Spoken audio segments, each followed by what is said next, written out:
কাজ করছেন।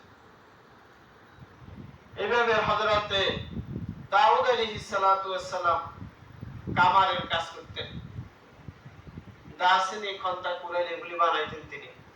এভাবে তার রিজিক উপার্জন করতেন। আল্লাহ রাসূল সাল্লাল্লাহু আলাইহি ওয়াসাল্লাম রিজিক উপার্জনের লক্ষ্যে ছাগল চড়াইতেন এবং ব্যবসা করছেন। উনি ব্যবসা করছেন, মুলকে শাম থেকে, সিরিয়া থেকে তিনি ব্যবসা মালামাল আনে আরবের মধ্যে বিক্রি করতেন। এভাবে ব্যবসা বাণিজ্য করেছেন।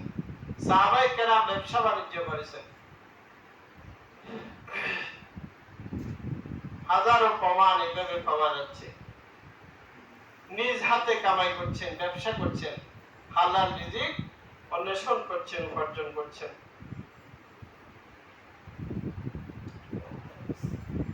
এটাই উত্তম পন্থা, উত্তম কাজ, যে নিজের রিজিক নিজেই তালাশ করা, পরের মুখোমুখি না হওয়া।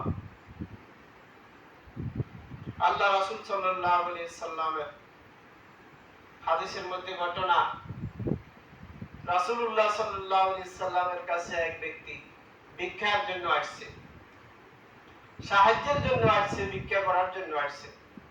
রাসূলুল্লাহ সাল্লাল্লাহু আলাইহি সাল্লাম তাকে বললেন, ভিক্ষা করবে না, ভিক্ষা করবে না, ভিক্ষার ডাক নিয়ে তুমি কিয়ামতের দিন, কিয়ামতের ময়দানে উপস্থিত হবে না।